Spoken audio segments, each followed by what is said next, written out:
Hey guys, this is going to be another update for Grim Gear Reviews on the status of his Skinner. I'm pretty excited about this update as it's finally starting to look like a knife.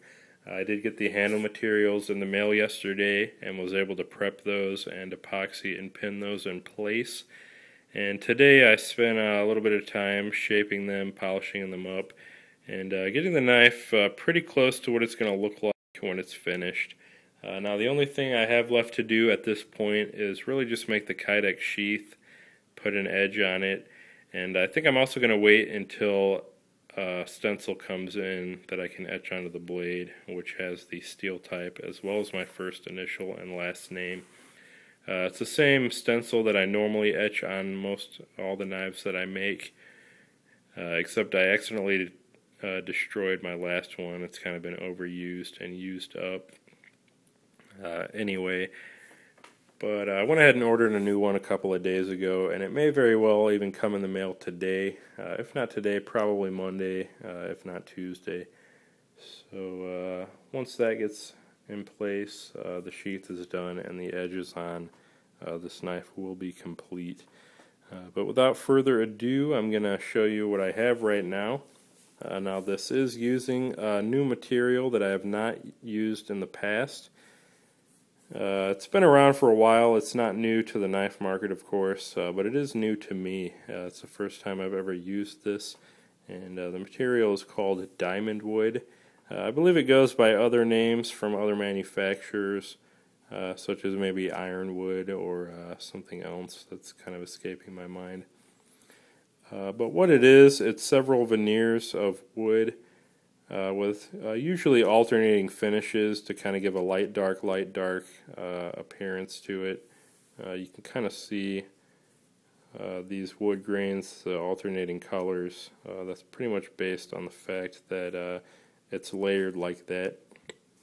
And what they do, they take these veneers of wood, they press them together at a very high pressure and very high temperatures, and they impregnate it with resins and maybe some other chemicals.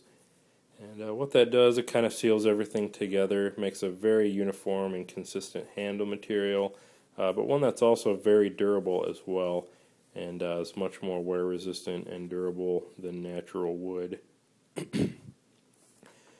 Now I'm not sure if this is a waterproof material such as G10 and micarta would be, but I think the chances of swelling, cracking, warping, and anything like that are significantly reduced based on the process of how it was made. That being said, it's probably a good idea to kind of keep oil on this as well as the blade, just to kind of keep that finish looking new. And I will oil this up before I send it out and make sure it's looking good. But I did use two colors, as you could see. Went ahead and put a little extra effort into this knife and gave it kind of a bolstered look.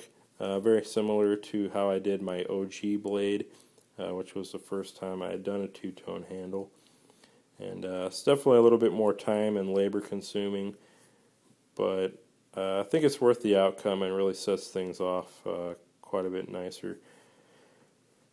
Now we have some walnut here, and as well as kind of an ebony finished diamond wood. I believe it's ebony silver or something along those lines. As you may be able to see, if I can focus in here, there are some very faint shades of white and or silver, however you want to look at that, which kind of really offsets that material and really goes well with the walnut in my opinion.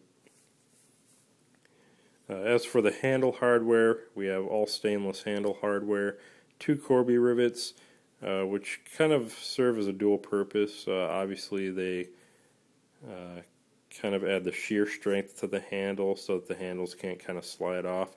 But they also kind of clamp the handle in place as well when these are screwed together, and then the heads are ground off and polished up as we have here. Then I also have a lanyard tube here at the bottom, a 3/16 inner diameter, which is perfect for 550 paracord, and it also has a 1/4 inch diameter, so we got kind of a little rim around there. But these handles are pinned and epoxied, so they're definitely not going anywhere anytime soon, and should be quite durable and last the life of this blade. So that's kind of where we're at. Definitely got a nice finish on everything, nice polish, and if I do say so, this knife is very comfortable in the hand, especially with the jimping. Kind of locks your thumb in place, whether you hold it like so or like so, or you can even kind of interchange the grip with a forefinger, or even do kind of a belly upcut. And very comfortable in reverse grip as well. So shouldn't be any problem holding this pretty much any way you could want to for your skinning purposes. I'm hoping this blade will work out very well for you. So that's the update for now. Like I said, I got to finish the sheath, put the edge on, as well as add one more etch to the knife. But at that point it should pretty much be done. Now I am going to send this set up as a neck knife since that was your original request. But since this is on the large side for what I would consider an appropriate neck knife, not that it's too large, I think it's still quite adequate as a neck knife.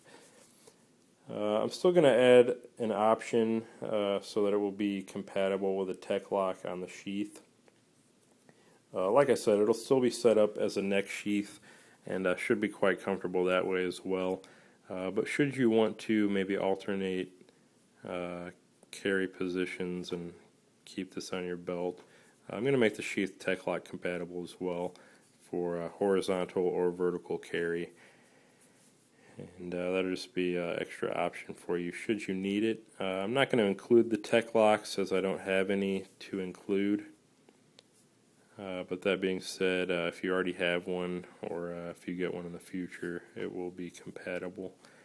So just something to keep in mind when you get the knife. But we are very close to getting done. Things are coming along quite nicely. And I really can't wait to get this finished up and see how well it works. So that's the update. Handles in place, polished up, shaped up, good to go. Thanks for watching. I'll talk to you later.